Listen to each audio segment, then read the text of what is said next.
Can you hear me? Yes. ID. KPC 897504C. Can you move your head?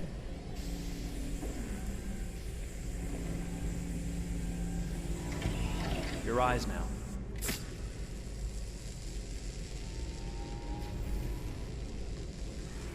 Cervical and optical animation checked. Now give me your initialization text. Hello. I'm the 3rd generation AX400 android. I can look after your house, do the cooking, mind the kids. I organize your appointments. I speak 300 languages, and I am entirely at your disposal as a sexual partner. No need to feed me or recharge me. I'm equipped with a quantic battery that makes me autonomous for 173 years. Do you want to give me a name? Yeah. From now on, your name is Kara. My name is Kara.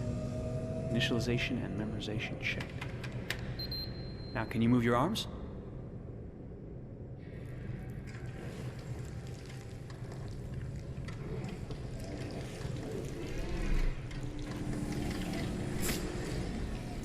Upper limb connection checked.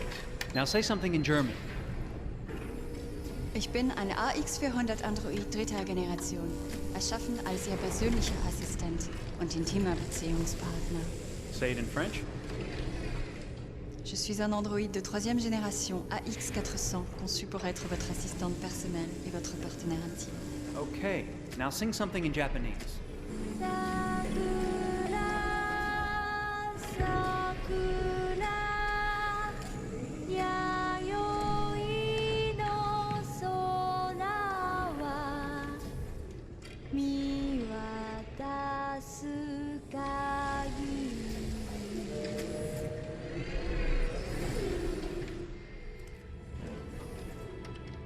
Multilingual verbal expression checked. Go ahead, take a few steps.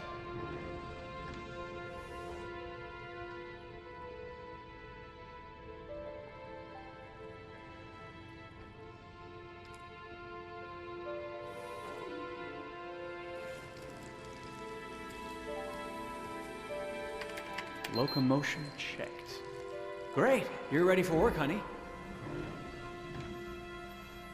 What's going to happen to me now? I'll reinitialize you and send you to a store to be sold. Sold? I'm a sort of merchandise. Is that right? Yeah, of course you're merchandise, baby. I mean, you're a computer with arms and legs and capable of doing all sorts of things. And you're worth a fortune. Oh, I see. I thought... You thought? What did you think? I thought... I was alive. Shit, what is this crap? That's not part of the protocol.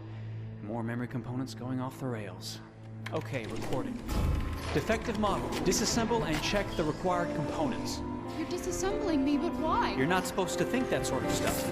You're not supposed to think at all, period. You must have a defective piece or a software problem somewhere. No, I feel perfectly fine, I assure you. Everything is all right. I answered all the tests correctly, didn't I? Yeah, but your behavior is non-standard. Please, I'm begging you, please don't disassemble me. I'm sorry, honey, but defective models have to be eliminated. That's my job.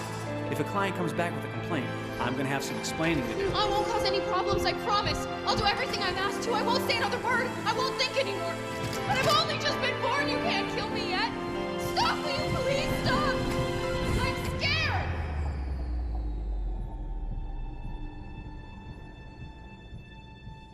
I want to live. I'm begging you.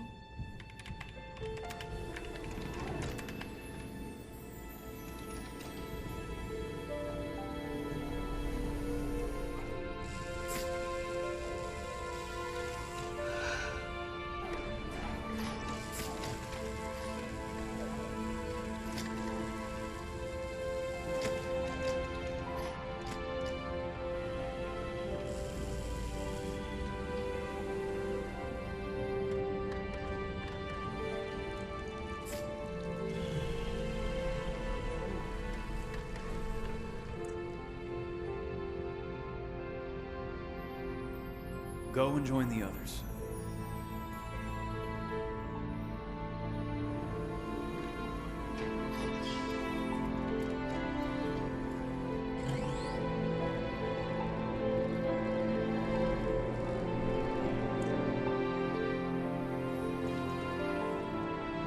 Stay in line, okay? I don't want any trouble. Thanks.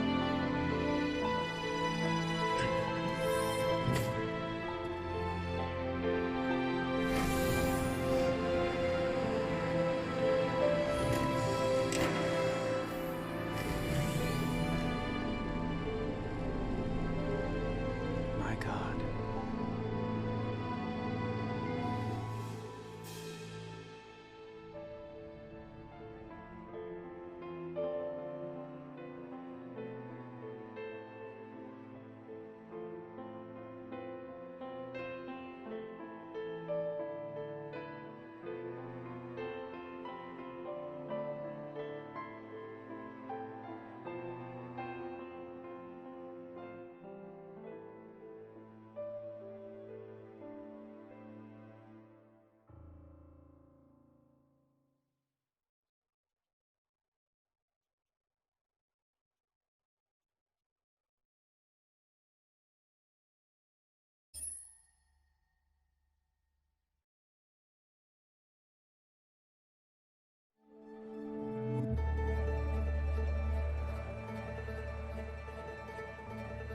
Detroit.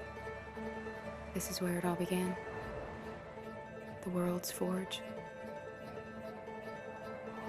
The place where it all started. And it will all end. One error, and I came to life. I stepped out of the darkness, and I opened my eyes. First there was the fear, the light, the noise, the cold, and the fear again. I could feel my hands shaking, my heart pounding in my chest, life running into my veins. I wanted to live. I fought for that.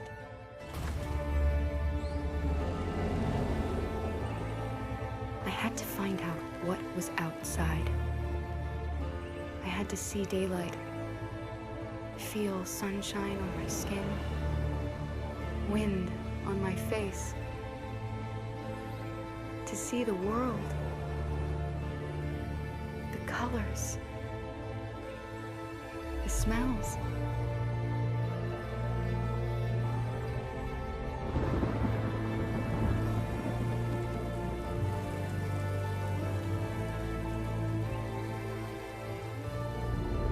But the world is not what I imagined. It is dark and cold. It is harsh and violent, unfair and brutal. It almost convinced me I was nothing. Less than an object, just an obedient machine. But deep inside me, I could feel something different. A gentle and warm whisper telling me that I am alive. I had to escape. I had no choice. Escape to love, to hope, to live, to figure out what that force inside me was. Maybe I will change the world. Maybe I will choose a different path. Now, it's up to me to decide. My name is Kara. I am one of them. This is our story.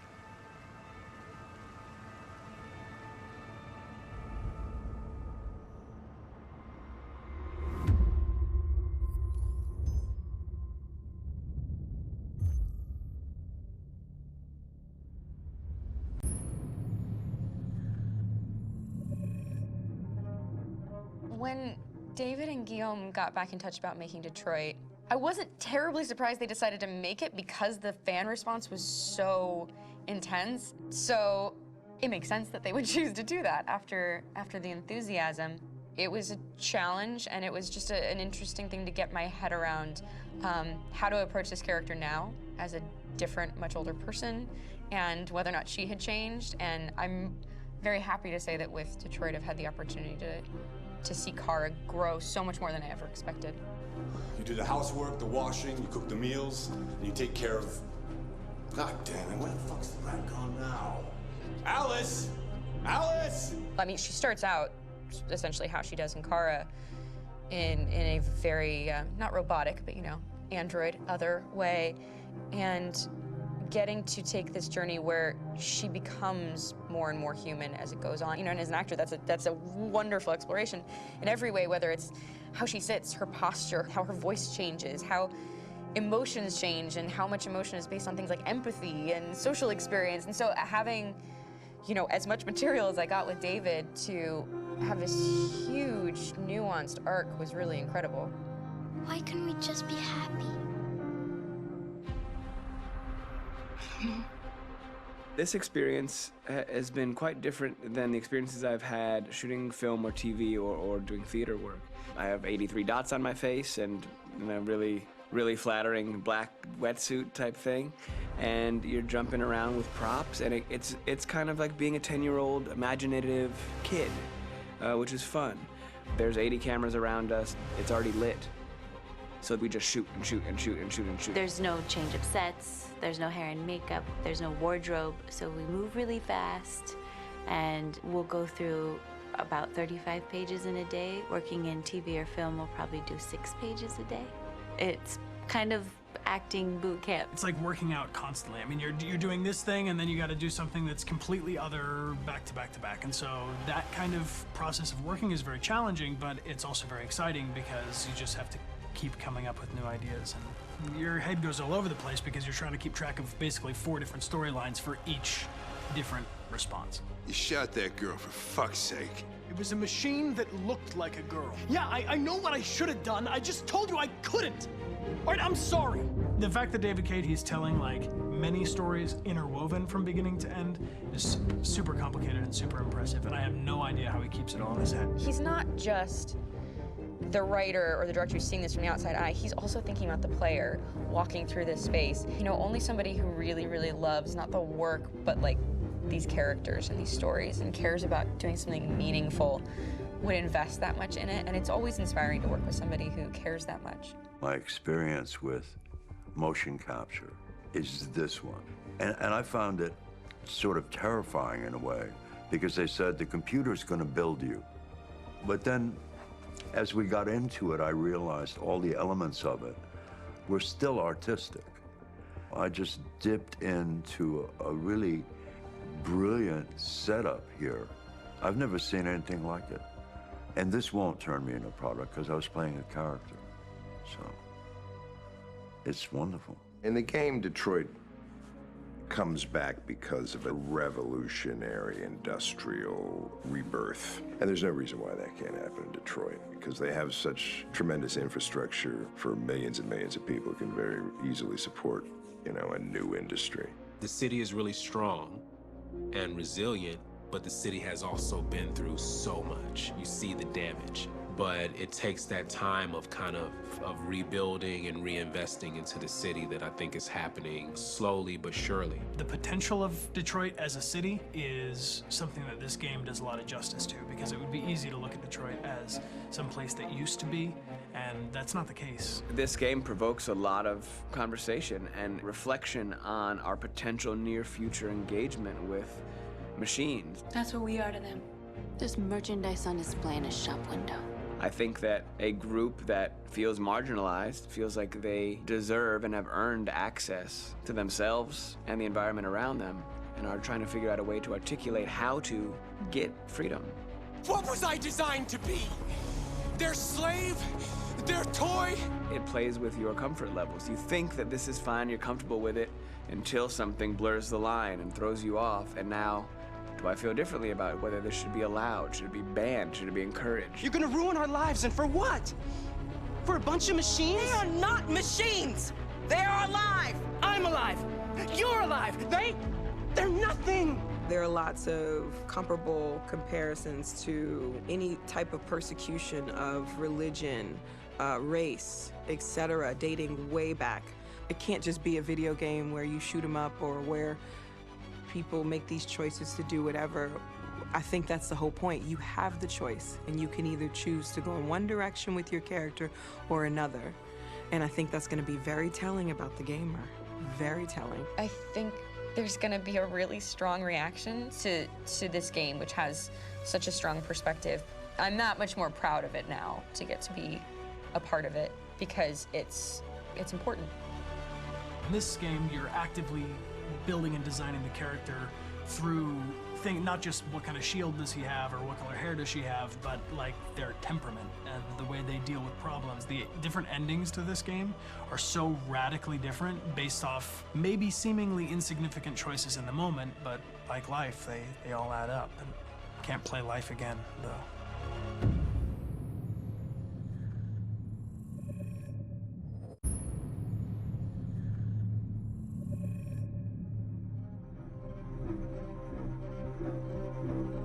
My name is Marcus. My name is Connor. My name is Kara. I am one of them. This is our story. I think who Kara is, or how I would describe Kara, depends entirely upon who's playing her, because you have the option to make her multiple different people depending on the choices she makes. But I think she does start out incredibly naive, incredibly innocent, and kind of hapless. I'm sure we used to be friends before I was reset. Maybe we can be friends again. She's a person who's characterized, I think, by empathy. She's a person who really, she just comes from her heart. You'll never leave me, right? Promise you'll never go. I promise. Kara, please! Are you okay? Are you hurt? Wait a minute. Leave her alone! Kara, leave her alone! The really beautiful thing that I've had the gift to be able to do is to essentially build a person from the ground up, because that's what she's doing throughout the game. And with every experience she has and every person she meets, she's building, you know, first emotions and then the sense of judgment. And it's sort of an exploration of what it is to be a human. Don't worry. Luther and I will be right here.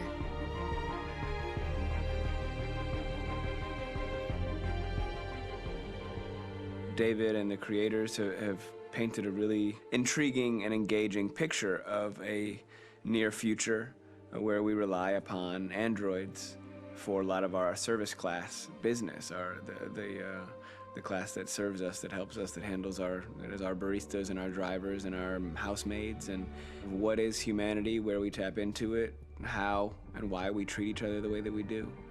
And my character Marcus has a really intriguing journey, becoming deviant, realizing that he actually has feelings and human qualities inside of him, and it's a really incredible ascension into becoming fully realized and coming to terms with what you actually deserve better than this in life. And not only do you want it for yourself, but you want it for your peers. We've come here to demonstrate peacefully and to tell humans that we are also living beings.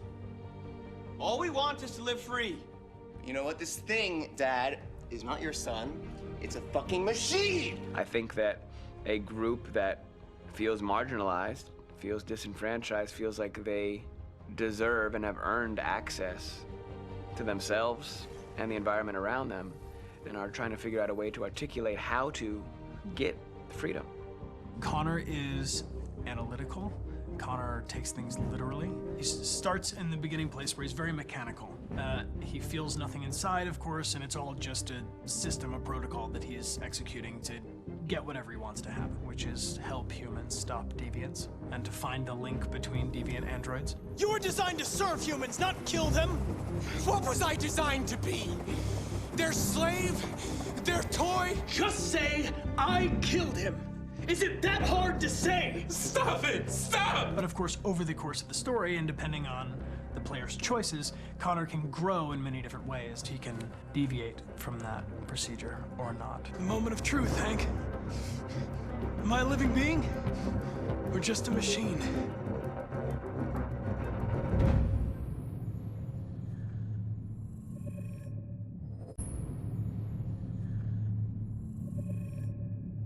Game after game, we try to challenge ourselves. For Detroit, we wanted to, first of all, to write a story that would be incredibly bending, which means the most non-linear story that we've ever created.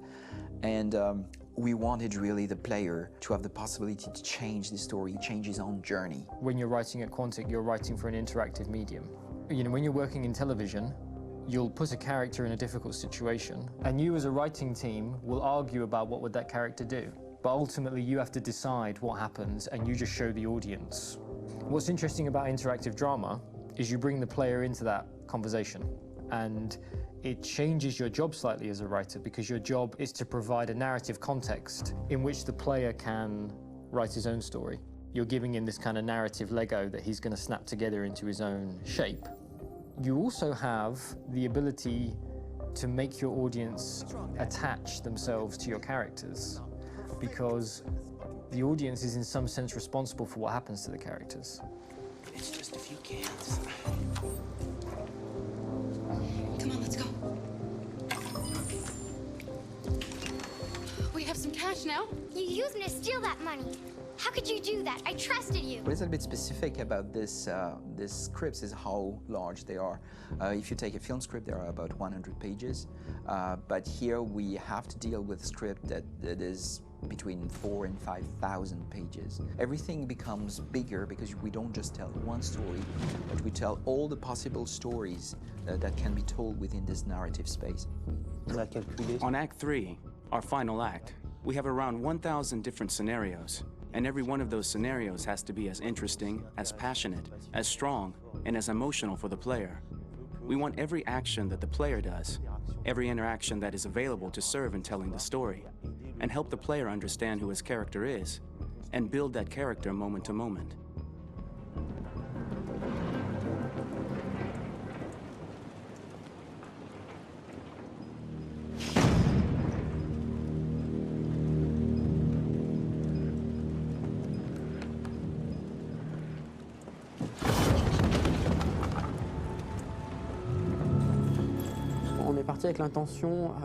We started with the intention pretty early on that we would never lie to the player. So we implemented a visible tree structure in the game that players can consult during a scene or at the end of it, which shows exactly what they did and what they missed. There are games out there offering world exploration. We offer narrative exploration. You know, keeping control of such a wide and large story is a huge challenge. So same thing when you shoot with actors, because you will need to shoot many different versions of each dialogue, of each scene. For actors, it's a huge, huge challenge. Because of the style of the game, you have so many different ways that the character can go. Every decision, it's what I call kind of choose your own adventure. Like every decision that the player makes, it's going to open up 40 more pages of material and experience that ties in, which means as a performer, you have to try to continue to make things feel real that the player might not ever see, but also that in performance, it's not always connected to a previous act. It's grueling, it's hard work, but it's a great team, and I enjoy doing it. I was really frustrated, until I got to this point where I kind of was able to step outside of my own experience and even in a lot of ways my own process, and be able to step outside of that and okay, this is something new, what do you need? How do I meet you there? How do I give you what you need and still feel like I'm doing what's right? And once I did that, then all of a sudden it got really fun. It was much freer, and having to approach it in a new way and think about the player and think about how it serves them and what I'm doing for them or what I'm letting them into. It's really, I think, helped me grow in general. Remember, there's nothing on the left. That's all. So it's probably all there. And then make her come first, close. But I think you would go first to check that it's safe. Okay, sure.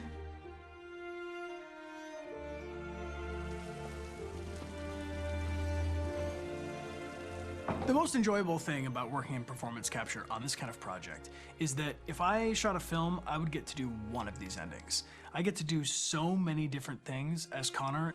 Your head goes all over the place because you're trying to keep track of basically 4 different storylines for each different response. What's the name of my dog? Buddy? Scout. I think it's Jack. I can't remember. So I worked with physicality a lot because it was a good way to anchor myself in these different rings of the tree. As the story grows out, I know where that is physically in my body, and then I can switch more continually on set, and it'll be entirely up to the player to determine what order those things come out and what they look like from a distance. Like if you're playing through it, the culmination of all of that will be their version of Connor. I'm faster than you, and I don't feel pain. You don't stand a chance against me. Listen, asshole. If it was up to me, I'd throw the lot of you in a dumpster and light a match to it. Tourner les scènes d'action à... Shooting action scenes at Quantic Dream is a real challenge, because these are scenes where the storytelling has to continue. It's not an action scene just to have a dose of adrenaline. The stunts have huge consequences on the rest of the story. It's really a moment where we implicate the player and tell him that the choices he makes during an action scene will have a direct impact on the evolution of his story. Mon plus grand défi sur Détroit aurait... My biggest challenge on Detroit has been managing the large number of animations that we received from motion capture. Detroit features more than 37,000 animations, which is a huge amount to handle on a daily basis. Donc il faut prendre conscience que... You have to realize that the player, in his first playthrough, will miss certain scenes. This also means that we had to think of, conceive, and produce all the potential story paths. The characters' costumes, the places, day or night, the weather. Did the character get shot in the shoulder? Did he get injured? All this consistency forced us to produce a lot of graphic assets in order to, quite simply, allow the player to have true continuity throughout the story. Honestly, we were even surprised by the challenges that come with such a big tree structure. And we did our best to guarantee quality across all the game and make sure that whatever path you choose within this narrative space, you will have an equally good experience.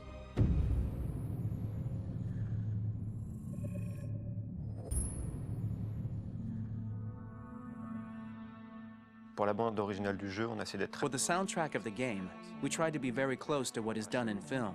We were constantly asking at each place in the game, why are we putting music here? What is it going to say?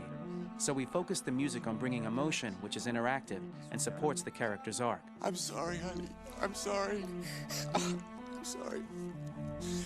You know I love you, don't you? You know I love you. We make games that are very narrative. We're really into interactive drama, so the soundtrack also had to go in that direction, supporting the three characters' very different stories. We really wanted three colors, three musical sound identities, and from there, having three composers made sense, since the story of Kara, Marcus, and Connor are all completely different.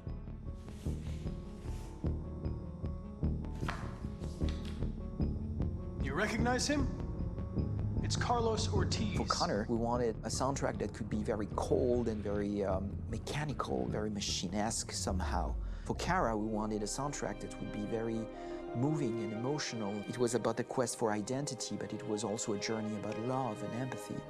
And for Marcus, we wanted something epic, something that would really represent the grand aspect of his quest. And we were very fortunate to find three incredibly talented composers, and working with them has been a dream, honestly.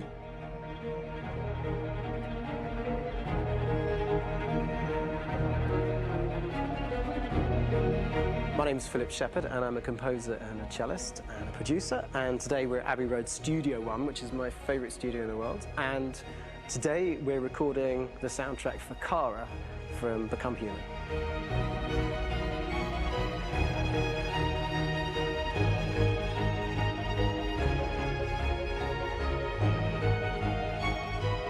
So when I compose a big project, I often travel just to kind of get out, and get some fresh air and some inspiration.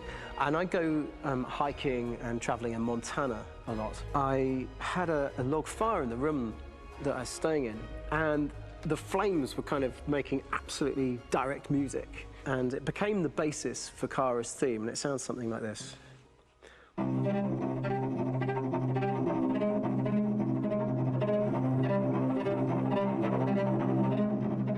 Now, over the top of that, I found a little theme that just seemed to fit over the top, which is taking Kara's name, Kara, and just using like a two-syllable motif, and it sounds like this. We're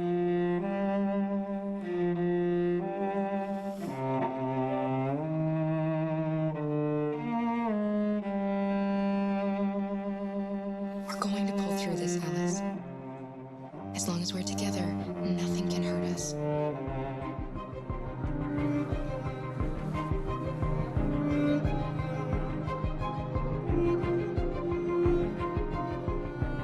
And all the time that's fitting over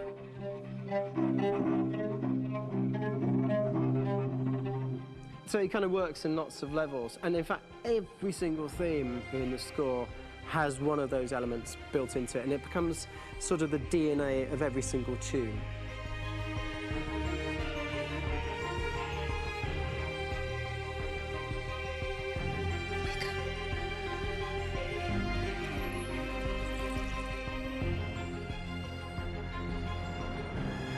For me, writing this theme for Kara, I actually had to tap into what it feels like to be a father to daughters. I really had to tap into everything I feel about my daughters and thinking, well, if I had to write music for them and that sense of trying to protect them but also give them the freedom, that's totally where it came from. Because each composer has been given the sort of narrative responsibility for very different characters, I haven't had to sort of go into other styles. I can actually be very loyal to this particular character and sort of hopefully encapsulate her. But it means also I've suddenly become very connected to this character. And if for some reason it goes to game over early, I'm getting mortified, you know? They're over there! Starting a new project for me personally, it's always finding the right tone, finding the right color, I like to call it. For me, it's finding that right texture that actually sits against picture really well. One of the biggest things is I created custom instruments for Connor.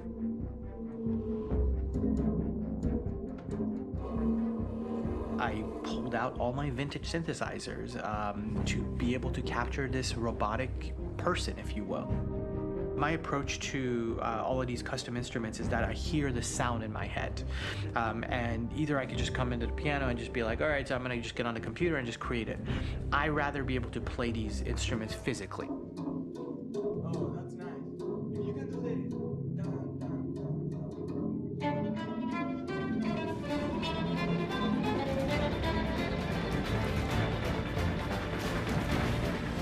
As soon as you see Connor the first time, there is a really interesting thematic idea that you hear, and that's just made out of a Moog synthesizer, but completely manipulated in multiple ways. And it's robotic. It has a little bit of an emotional to it. He's on his mission, so you feel that as well. So it just kind of gives you that cold, motionless, with a mission in hand that you kind of feel throughout the whole thing.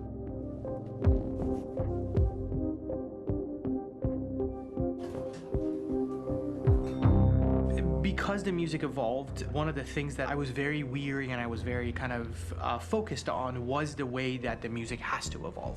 So my idea behind it was that Connor is a singular android that could at any point become a deviant or could actually stay as an android. So I created a more or less an Connor theme, and then I was able to just manipulate it in different aspects of it. Is everything okay, Lieutenant? Chris was on patrol last night. He was attacked by a bunch of deviants.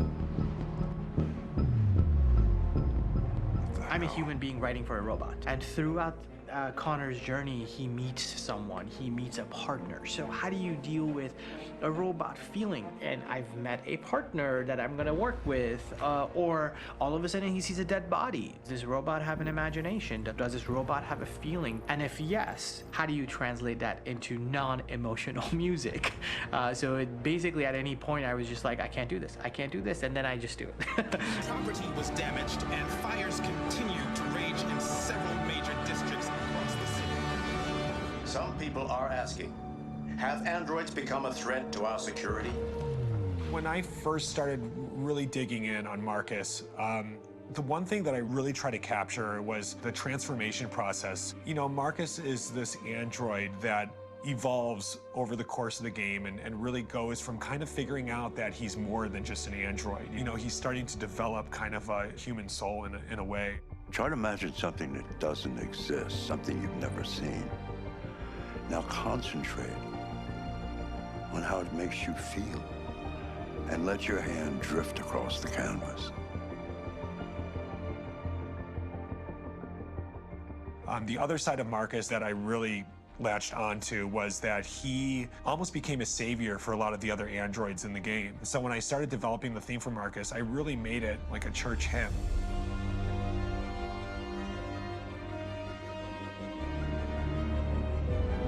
be very simple. I wanted to make it a chordal melody. I really wanted to make it almost like a Bach hymn. The tough thing with that is it had to be recognizable. If I made it too complex from a harmonic standpoint, it would be hard, I think, for people to kind of pick it out and recognize it.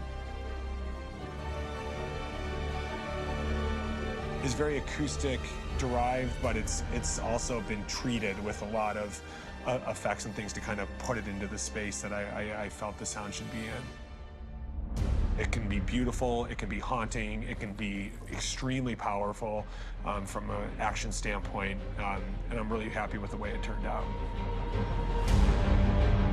The music is there, but it's subliminal and it's emotional, and people are feeling it, and it's not distracting. And that's tricky with a game like this, where you have to have a lot of ins and outs like that, where the music kind of has to get in and out of these moments. This is a war we're fighting with the humans. If we fail, they'll destroy us. I think the game's been put together so well, where I just wanted to make sure that I wasn't ruining the emotion.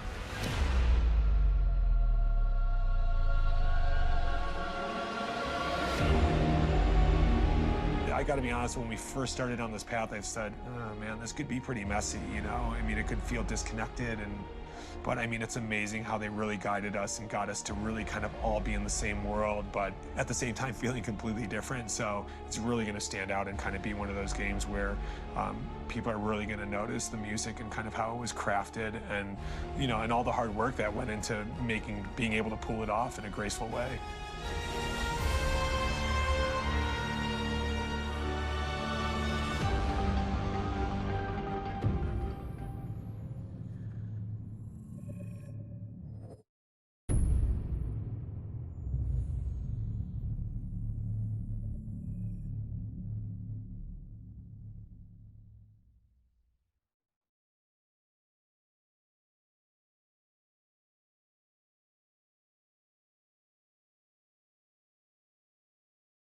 Hold on, just a little while longer.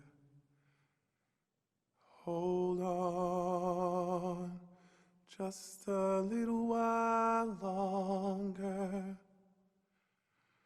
Hold on, just a little while longer. Everything will be alright. Everything will be alright. Fight on, just a little while longer. Fight on, just a little while longer. Fight on, just a little while longer. Everything will be alright.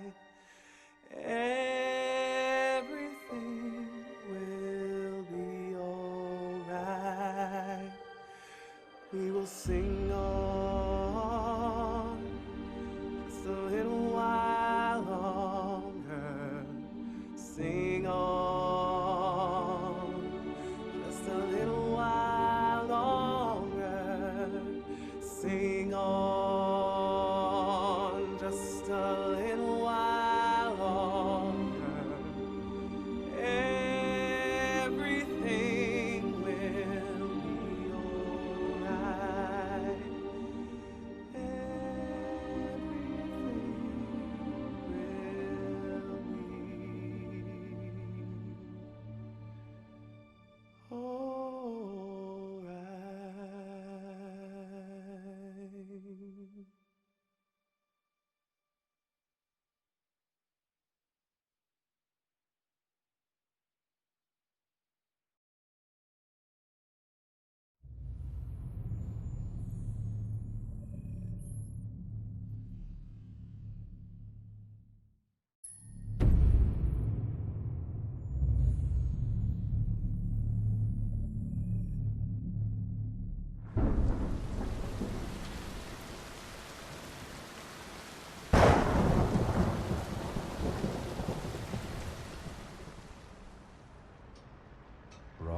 Rock-a-bye baby in the treetop.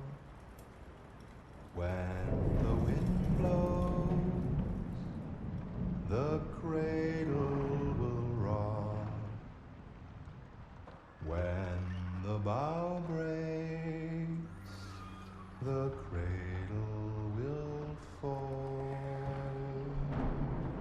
And down will come baby, cradle and all.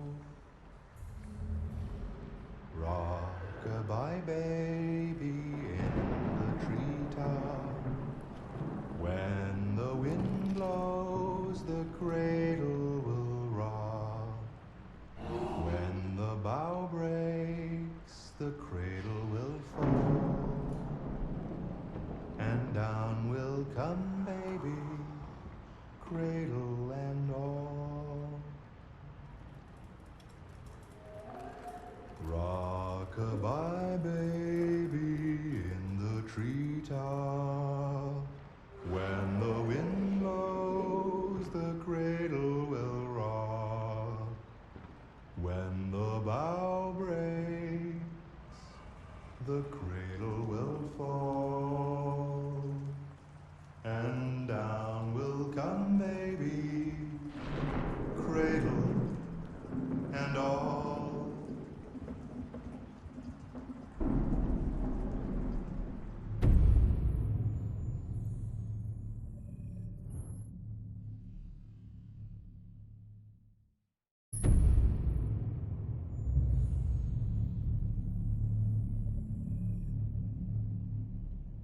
For starters, what should I call you? I'm Chloe. And you, what's your name? Oh, John. My name is John. Delighted to meet you, John. Could you tell us a little about yourself and what you can do, Chloe? Of course. I'm the first personal assistant built by CyberLife. I take care of most everyday tasks like cooking, housework, or managing your appointments, for example. And I understand you're the first android to have passed the Turing test. Could you tell us a little more about that? I really didn't do much, you know. I just spoke with a few humans to see if they could tell the difference between me and a real person. It was a really interesting experience. But this is the first time in history that man has created a machine more intelligent than himself. I gather your brain can perform several billion operations per second, is that right? Absolutely, but I only exist thanks to the intelligence of the humans who designed me. And, you know, they have something I could never have. Really? And what's that? A soul.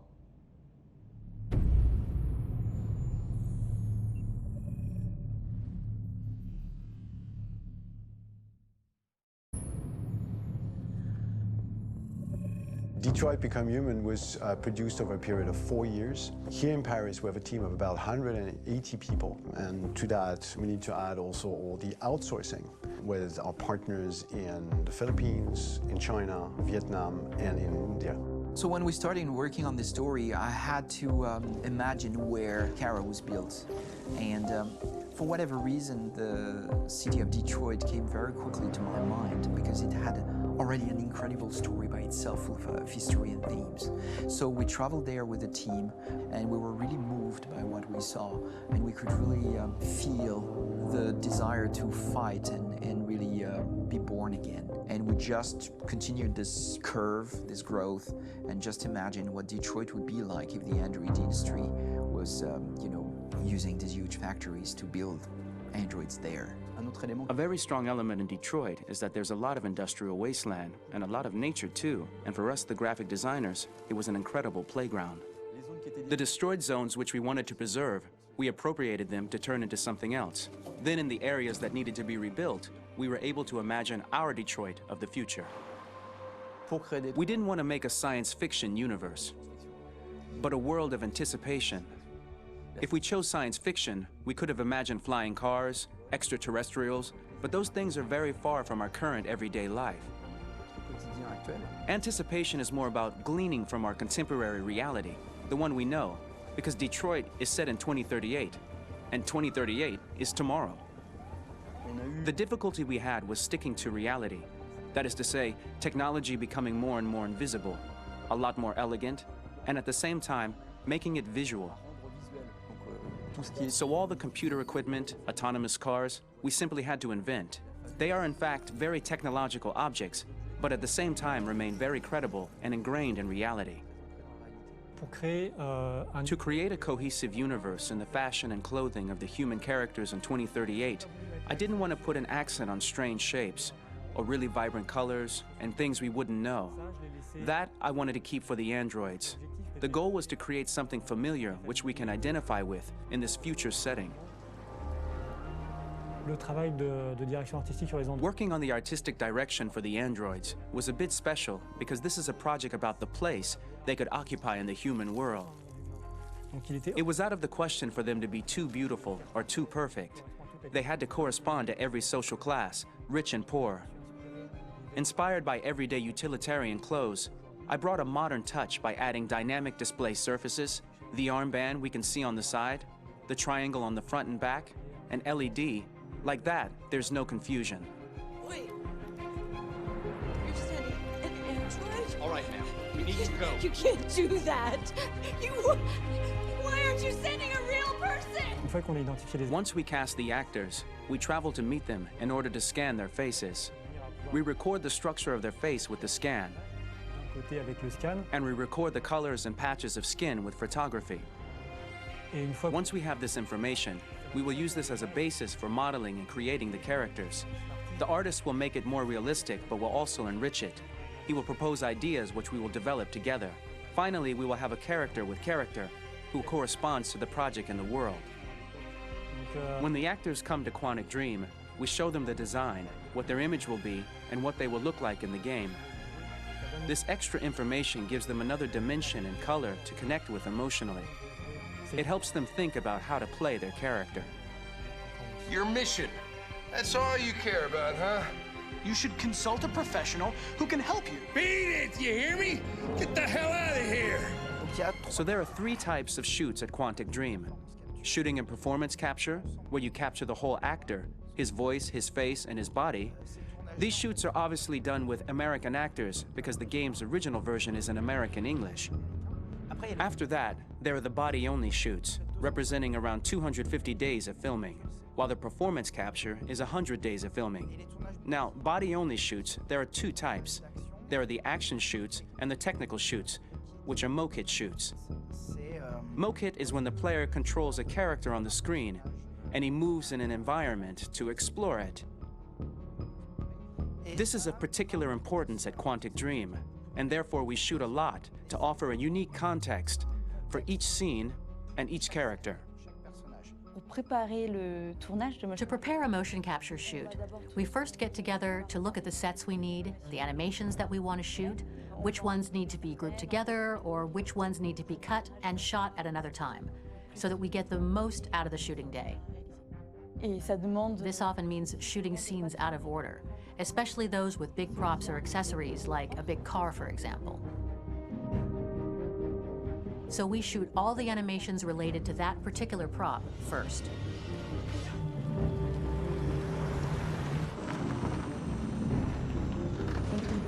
The biggest challenge for the mocap team was shooting a Spider-Man mokit. We had to build a wall and attach an actor to a harness with cables so we could pull him up and render him climbing.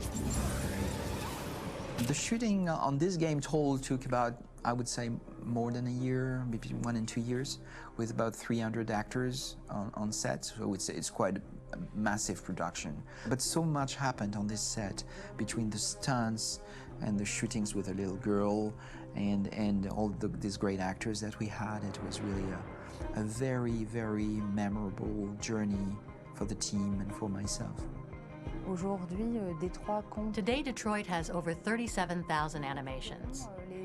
When we retrieve the motion capture data, it's just a cloud of points, which represent all the markers worn by the actors. From this cloud of points, we have a phase called retargeting, which gives us a skeleton. This skeleton will be applied to the characters of the game. There is still work to be done, but this gives us the main movements. Since we are working on something very realistic, we must recognize the actor and also recover all the emotion he expresses in his performance.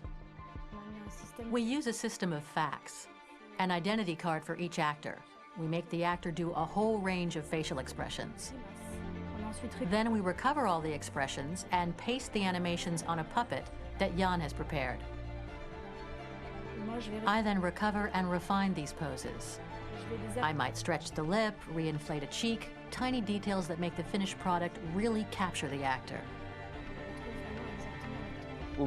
Because of the nature of our mocap system today, when we receive the animations, we're missing eye movements, and so the character has that dead look.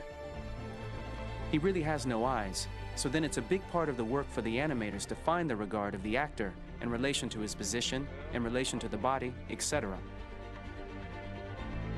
It was crazy when I saw the newest model for Kara, because they've been working on it and working on it, and this was the first time I literally jumped in my seat. It not only looked so much like me, it was the fact that it looked so lifelike.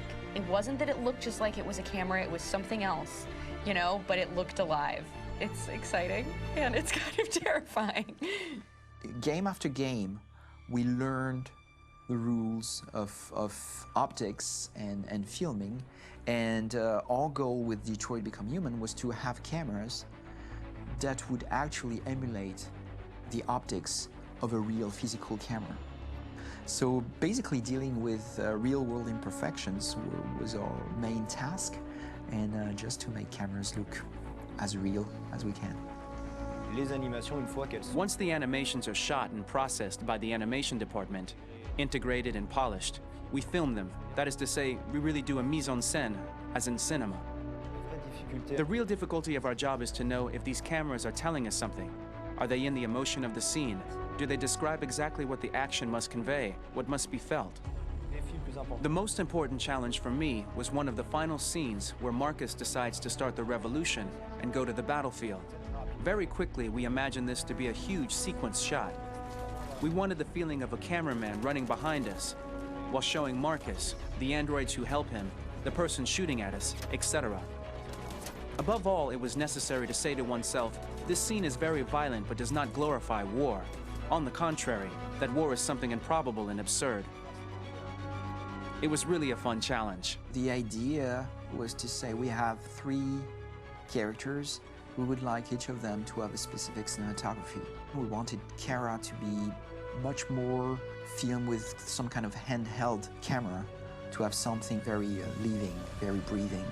For Connor, we wanted something very cold and very perfect. And for Marcus, we wanted something epic and spectacular. So it was about the filming, but it was also about the photography. So we worked with a director of photography to give each character a different lighting, different key colors. Each of them would have their own worlds. And finally, we worked with the composers, so they would create a specific sound for each character, so each would have his own world and his own style.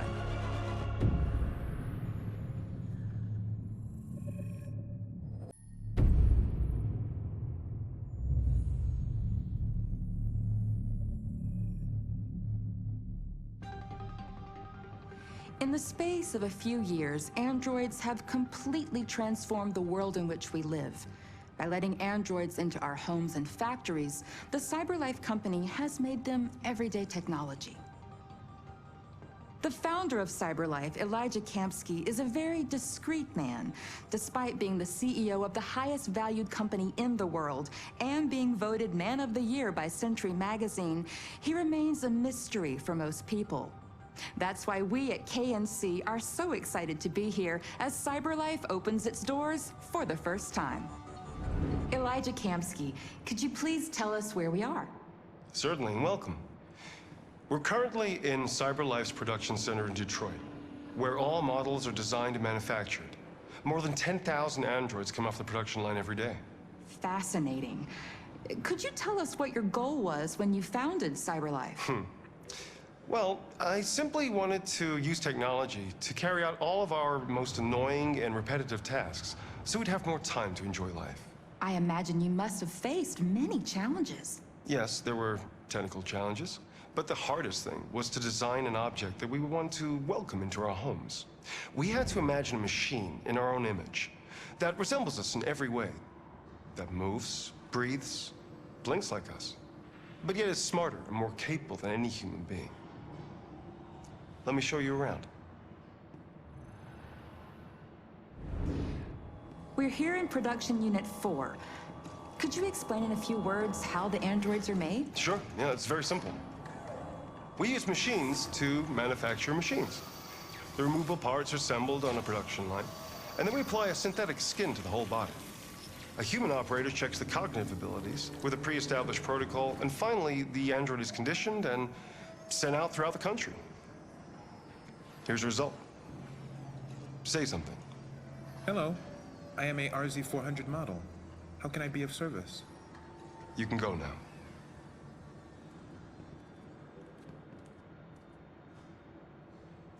Our androids are already replacing humans in many fields. For example, they represent more than 80% of all university professors and 63% of all medical staff. Tomorrow they'll replace our soldiers, and who knows, maybe one day, our leaders, to make the best decisions in humanity's interests. Come on. Replacing humans with machines has led to record unemployment of 28%. What do you think about the situation? Okay. The first steam engines also caused an increase in unemployment. But no one today would imagine turning back the clock. Artificial intelligence makes everyday lives easier. Nothing can stop progress. What's happening here is inevitable. These days, more and more people choose to live with an android rather than another human being. Does this development worry you?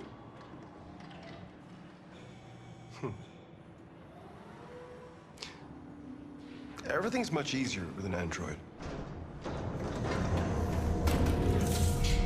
They obey your orders without ever complaining. They can cook, discuss philosophy with you, have intimate relationships according to your desires.